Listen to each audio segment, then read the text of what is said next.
Badan Mustafa Muhammad sallallahu alaihi wasallam wa ala alihi wa sahbihi azwajihi min al-anbiya wa masyhadu syukur qadina syahmad ada jami' syidni wa alam akhiran wa sallallahu alaihi wasallam qadina Syekh Muhammad Nabi bin Abdul Al-Fatihah. A'udzubillahi minasyaitonir rajim. Bismillahirrahmanirrahim. Alhamdulillah Ar-Rahmanir Rahim Maliki yaumiddin iyyaka nasta'in ihdinas siratal mustaqim alladzina an'amta 'alaihim ghairil maghdubi 'alaihim waladdallin. Halaman 12. Oh, yang atas ini ya. Wal maqalatu tasi'ata asyarata. Bismillahirrahmanirrahim. Wala nusannifu rahimahullah ta'ala nafa'ana bihi bi'ala fid dharain amin. Wal maqalatu lan utawi maqalah at-tasi'ata asyarata kang nomor 19 an Yahya Mu'ad Ar-Razi. Ada binnya Yahya bin Mu'ad gitu bukan? Enggak ada. Ada binnya. Oh, ini saya yang kurang. An Yahya bin Mu'ad Ar-Razi, saking Yahya bin Mu'ad Ar-Razi.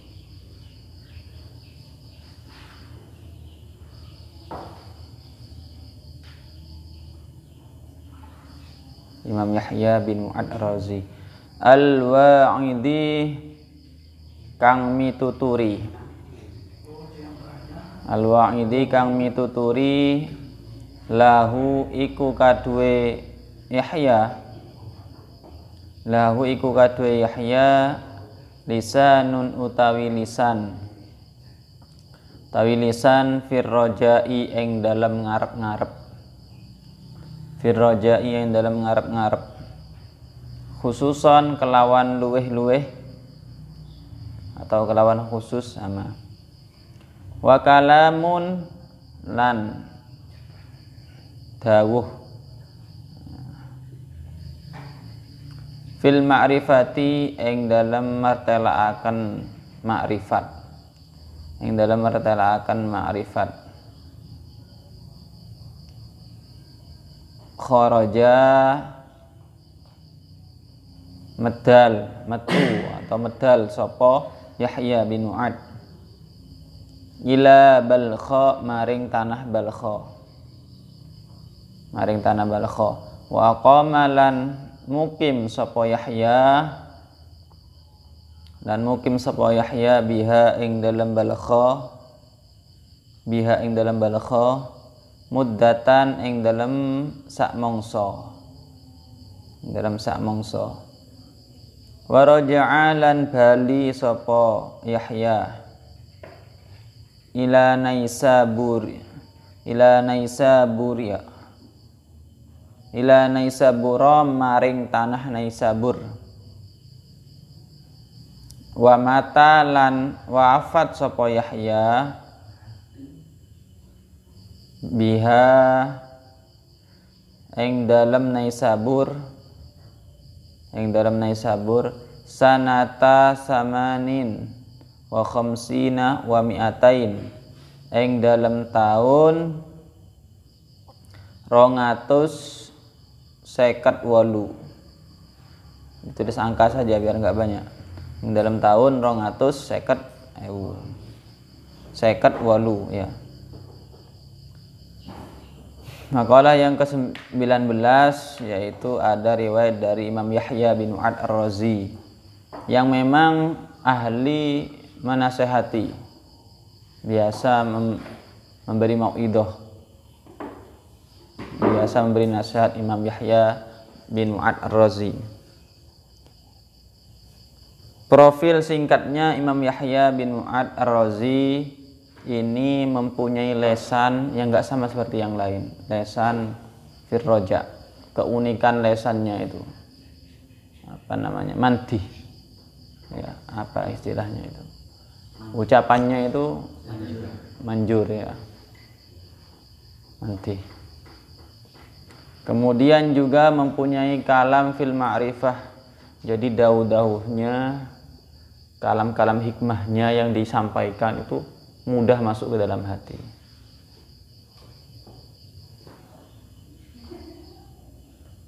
Kharaja ila Balkha wa aqama biha mudatan. Imam Yahya ini pernah suatu ketika keluar dari rumahnya menuju tanah Balkha. Di tanah Balkha kemudian mukim bermalam, hanya beberapa saat saja, enggak lama, bermalam di tanah Balkha beberapa saat, kemudian pulang lagi ke tanah Naisabur. Di tanah Naisabur kembali lagi, kemudian wafat di tanah Naisabur. Wafatnya tercatat pada tahun 258. Tahun 258 Hijriah ini, yang dihitung pasti Hijriah kalau di kitab ini. 258 Hijriah yang wafat.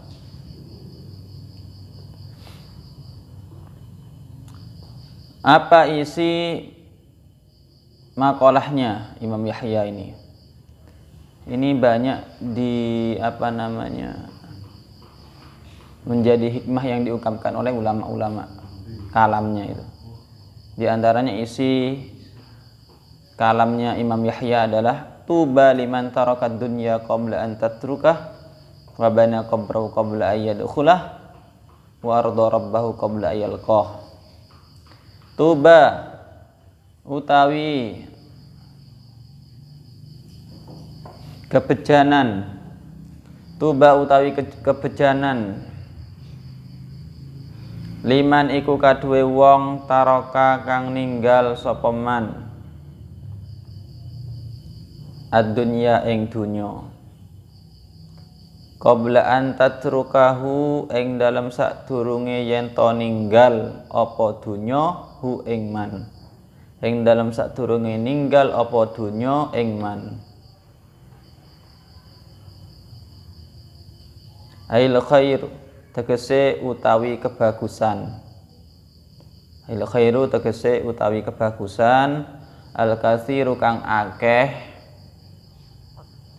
liman iku kaduwe wong sarafa kang nasorfaken sapa man, kang nasorfaken sapa man amwalahu ing pira-pira artane man, ing pira-pira artane man, fi anwa'il birri ing dalam pira-pira maceme kebagusan, dalam pira-pira maceme kebagusan, qabla dhihabiha ing dalam sadurunge ilangi amwal, dalam sadurunge ilangi amwal,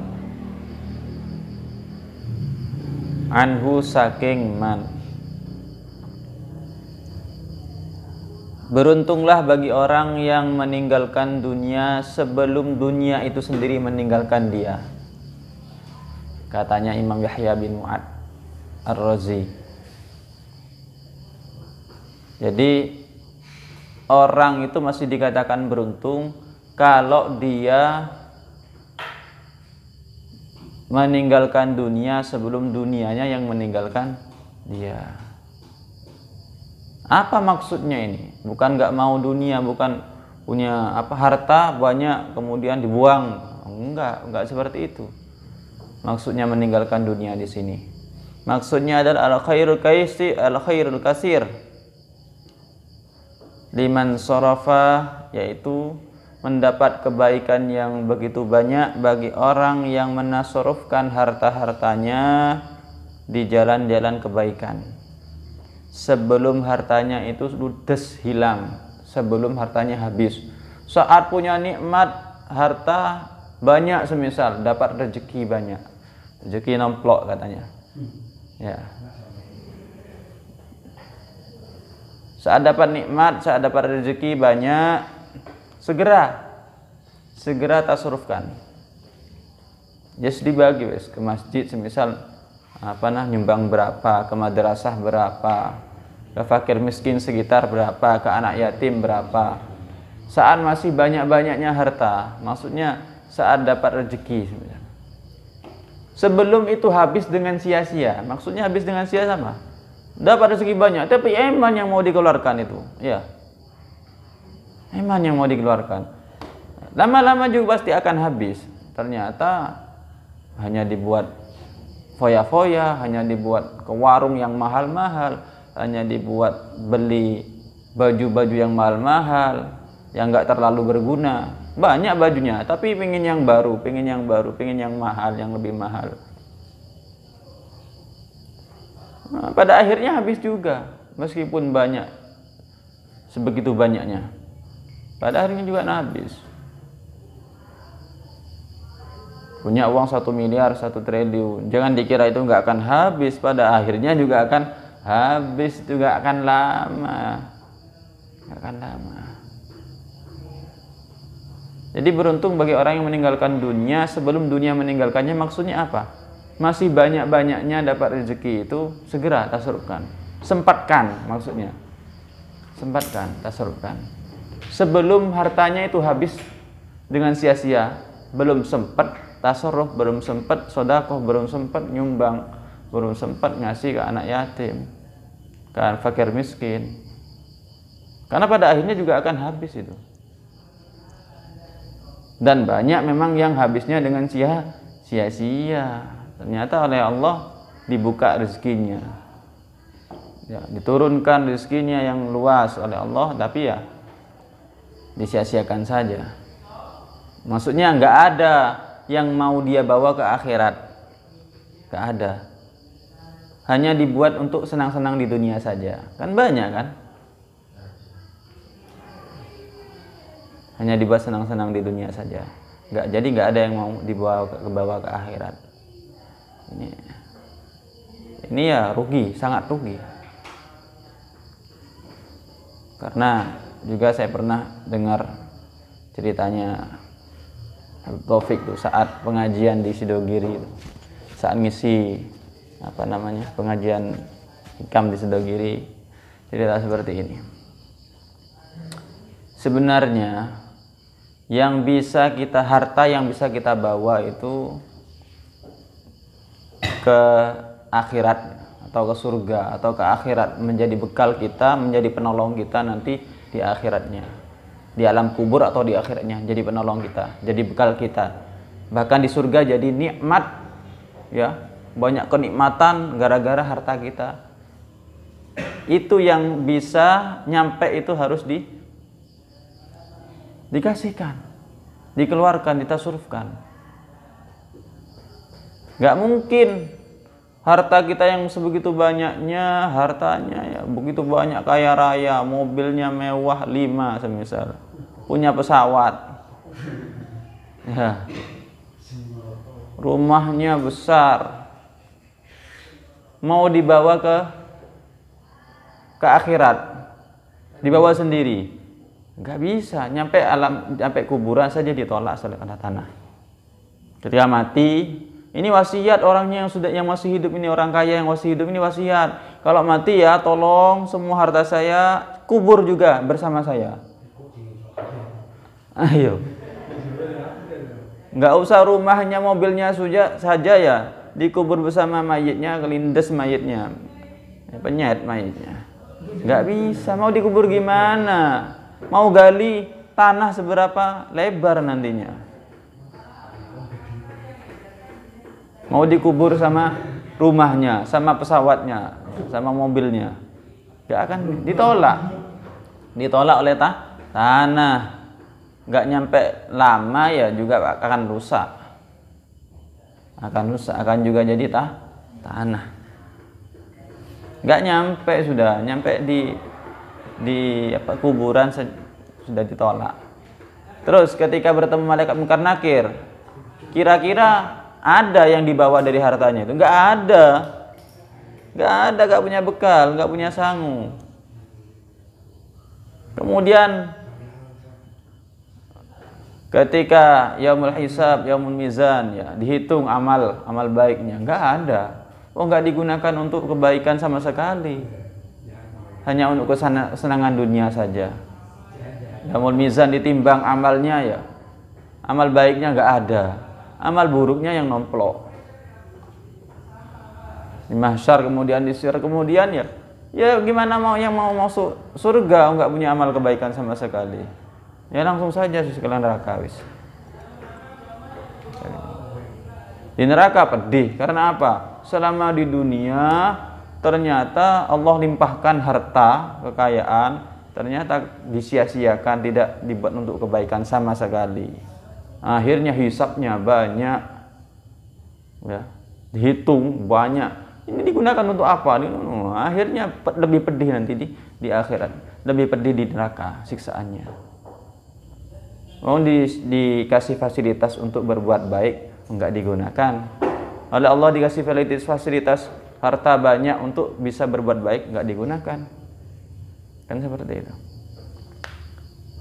Makanya kata Habib Taufik sama seperti presiden semisal ya. Nah, kayak Raja Salman kemarinnya itu ya. Itu saat ingin ini masih ada di dunia ya. Mau ke Indonesia, ingin bawa sama singgasananya, sama kursinya. Bawa sama bahkan bawa sama barang-barangnya semuanya, kemudian ya mungkin mobilnya juga. Kok barang-barang milik kerajaan itu ingin dibawa ke Indonesia. Ingin beberapa hari di Indonesia, dibawa semua. Tapi kan nggak bersama rajanya, sama keluarganya. Ternyata barang-barangnya, singgasannya, kursinya itu nyampe duluan pakai pesawat lain ke Indonesia. Baru Raja Salman sama keluarganya nyampe. Barangnya dulu yang diantar itu, barangnya dulu ternyata. Ini masih di dunia, ini sudah menjadi contoh. Raja Salman itu ya, yang ke sini.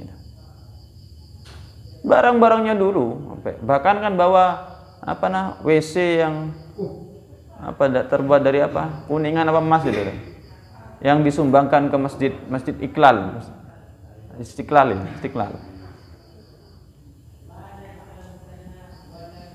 Dari Raja Salman itu. Ya barangnya dulu nyampe pesawat lain. Gak mungkin kan satu pesawat isi barang kerajaan sama Raja Salmannya. Kan gak mungkin. Pesawat untuk mengangkut barang-barang kan lain. Raja sama keluarganya pesawat lain. Ternyata nyampe duluan adalah barang-barangnya dulu sebelum rajanya, sebelum orangnya. Ini satu contoh sudah masih ada di dunia. Sebenarnya seperti itu. Kita antarkan dulu harta kita kalau ingin kita nikmati nanti di akhiratnya. Kita antarkan dulu. Lewat apa? Ya itu. Di antaranya sedekah, infak, lewat masjid, lewat madrasah, fakir miskin, anak yatim, orang-orang yang lagi butuh diutangi. Itu termasuk kita antarkan harta kita, termasuk itu ya. Orang butuh sampai melas-melas yang minta pinjaman karena saking butuhnya, banyak hutangnya, tidak kasih. Ini termasuk tasarrufkan harta kita, termasuk. Padahal hanya dipinjamkan, termasuk juga itu. Termasuk kita mengantarkan harta kita ke akhirat nanti. Jadi alam kubur punya bekal punya sangu sudah di alam kubur. Hanya dibutuhkan, bisa digunakan di alam kubur. Nanti di akhiratnya sama di hadapan Allah. Ditimbang di Yaumul Mizan.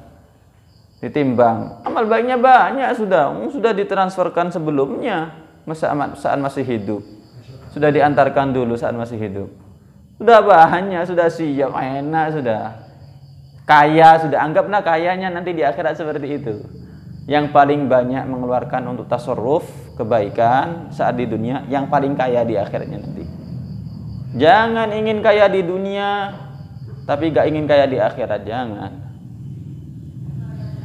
Kekayaan dunia kita bawa juga ke akhirat dengan cara kita antarkan, meskipun sedikit demi sedikit dulu. Yang penting terus berjalan. Kan tambah banyak ini, sama seperti menabung kan ya. Lama-lama menjadi gunung.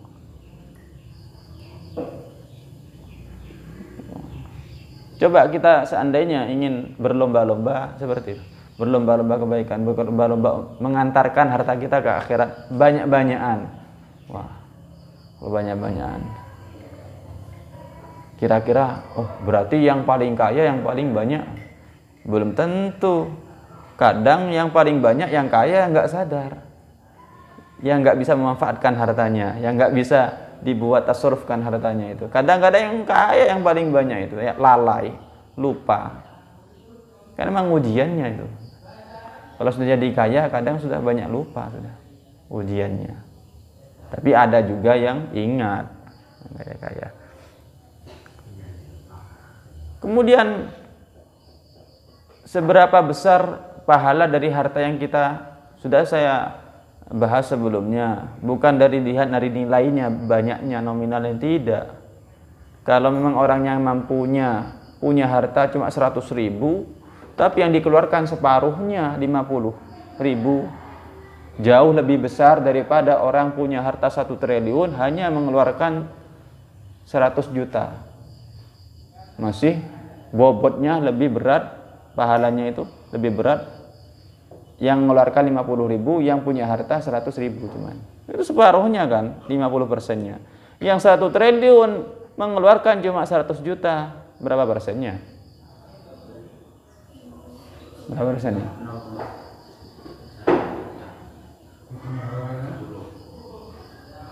1 miliar itu ya 100 juta 10 kali ya 1 miliar. Kalau 1 triliun 1 miliar berapa kali? 10 kali.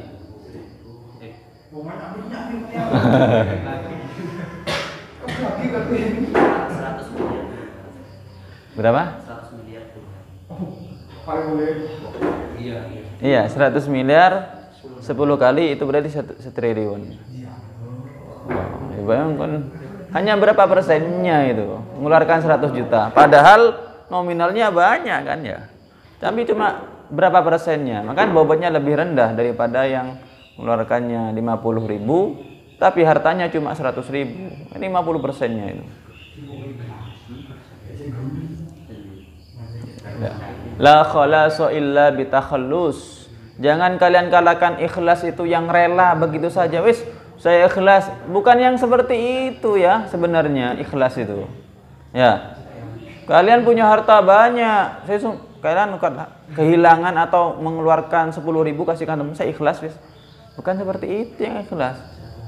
La khalasu illa bitakhallus. Gak ada ikhlas kecuali yang diikhlas-ikhlaskan awalnya. Berat dulu. Itu yang ikhlas sesungguhnya ini. Ya, awalnya berat, mengeluarkan berat. Saya punya 100.000 cuma uangnya. Saya berat mengeluarkan 50%-nya, 50.000. Saya berat. Wis enggak apa-apa wis. Walaupun berat di hati enggak apa-apa wis, berat. Masih kepikiran ya. Sampai 3 hari kepikiran sean, besoknya lagi saya kepikiran sean. Wong saya butuh buat yang lain, saya kasihkan 50%-nya 50.000. Saya kepikiran sampai 3 hari. Setelah hari keempat baru hilang pikirannya itu. Sudah enggak apa-apa saya ikhlaskan. Nah, itulah sebenarnya yang ikhlas. Kalau yang hilang sia-sia itu sama seperti kehilangan itu sudah. Dikeluarkan yes, enggak kepikiran sama sekali itu. Sama seperti hilang uangnya 10.000 enggak kepikiran, sama saja. Jadi memang harus terasa berat dulu awalnya. Ya. Illa bitakhallus, harus diikhlas-ikhlaskan, harus terasa berat dulu awalnya.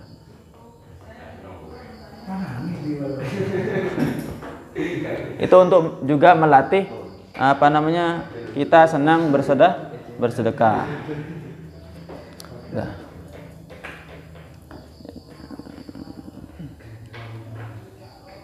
Wabana qabrahu qabla yadkhulah, wabana lan bangun sapa man, wabana lan bangun sapa man qabrahu ing kuburane man. Siapa yang mau bangun kuburannya dulu sebelum mati? Siapa yang ingin bangun dulu kuburannya sebelum mati? Saat sekarang sudah kan ketemu yang mau mati, dibangun, digali dulu, disiapkan dulu. Qabla ayyadkhulahu ing dalam saturunge yen to mlebu sapa man ing qabrahu. Ing dalam saturunge yen to mlebu sapa man ing qabrahu. Sebelum masuk ke liang lahat sudah dibuat dulu liang lahatnya.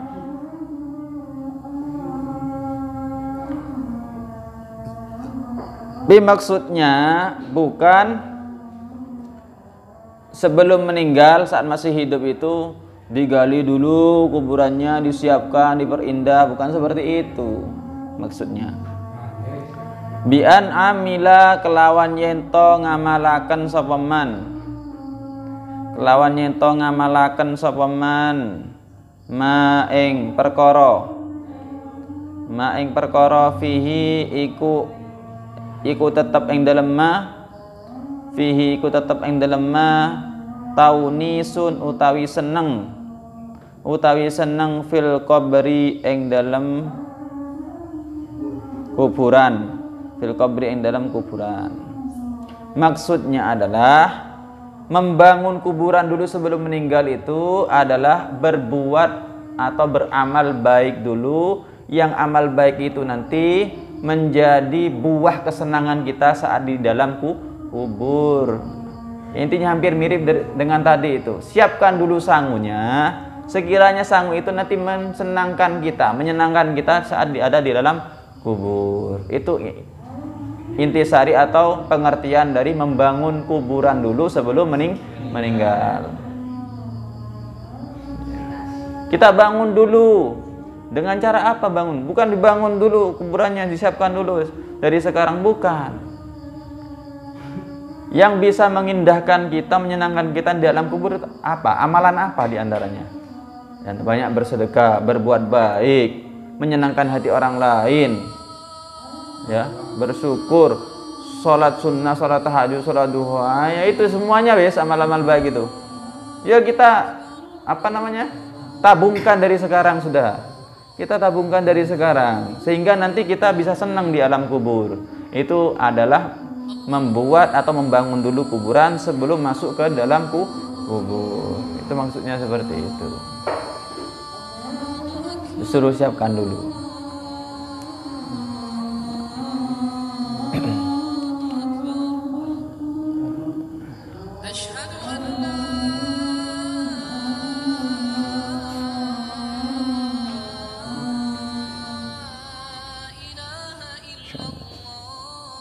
Karena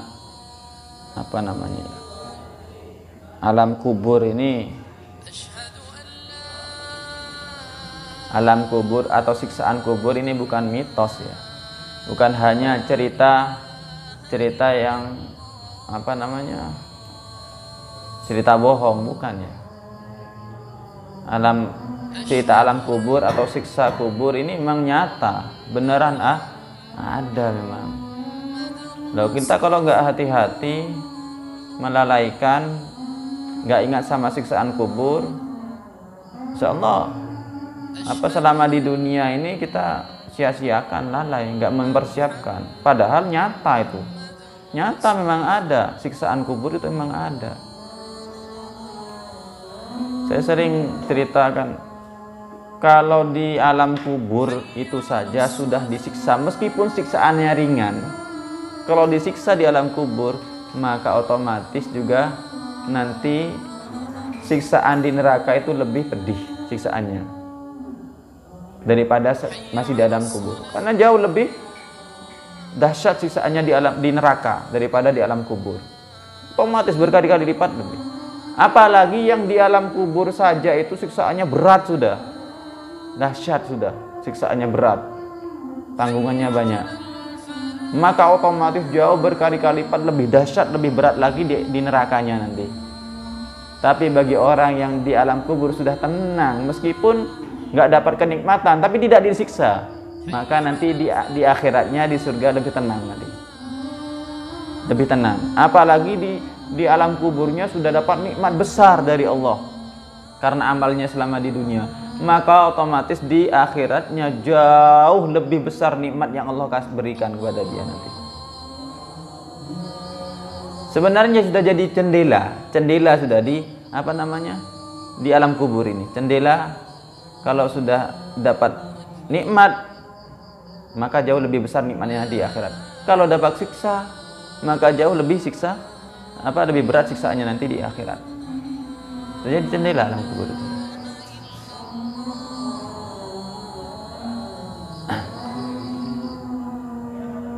Di antaranya amalan yang mungkin ya nggak butuh, maksudnya ya nggak butuh pas terus nggak mau bersedekah, tidak. Juga bersedekah itu juga bisa membantu selamatan kita selama di alam kubur.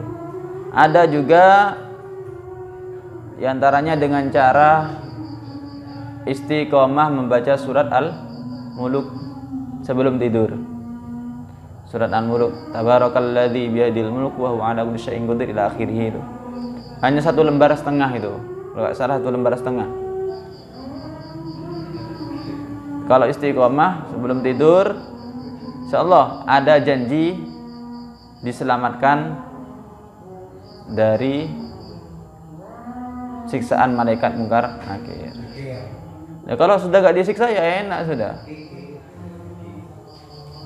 Itu fadilahnya surat Al-Muluk. Di antara keistimewaan surat Al-Muluk. Surat Al-Muluk itu akan menolong nanti. Akan menolong sekiranya yang istiqomah baca, ini hanya yang baca saja ya.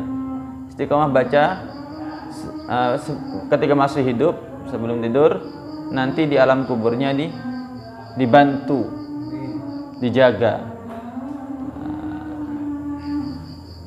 Apalagi yang hafal. Ada riwayat yang hafal cukup hafal sampai meninggal asalkan tidak hilang dalam pikirannya, tetap masih hafal, maka juga akan dapat keistimewaan yang sama seperti yang istiqomah baca. Enggak istiqomah bacanya enggak, cuma tetap ingat hafalannya itu. Surat Al-Muluk tetap hafal sampai dia meninggal, sama. Atau yang baca istiqomah meskipun enggak hafal, dapat keistimewaan itu, jaga nanti. Ini cerita surat Al-Muluk itu akan berwujud nanti, berwujud entah seperti manusia, makhluk pokoknya. Itu akan mencegah malaikat mungkar nakir yang mau menyakiti atau memukul mayitnya. Karena apa? Katanya wujud dari surat Al-Muluk itu, saya nggak rela jika orang yang di dalam hatinya ada saya, ada surat Al-Muluk maksudnya, istiqomah baca atau hafal surat Al-Muluk, disiksa. Saya nggak rela, katanya surat Al-Muluk. Ini padahal satu surat yang akan menyelamatkan, termasuk surat munjiat kan. Di antaranya surat munjiat yang bisa menyelamatkan kita adalah surat Yasin, Al-Muluk, Sajadah, Al-Buruj, apa lagi? Dukhan, Waqi'ah. Itu diantaranya surat-surat munjiat. Ya, dahar. Al-ata 'alal insani hina min ad-dahri lam yakun syai'an madhkura. Itu kalau bisa istiqomah semua surat-surat munjiat, insyaallah senang sudah. Selamat baik dari rezekinya juga. Al-Waqi'ah melancarkan rezeki. Al-Muluk bisa menyelamatkan di alam kuburnya nanti. Yasin menjadi bekal sangu ketika mau menghadapi mati. Semuanya munjiat itu punya khasiat tersendiri. Enak kalau bisa ngamalkan itu.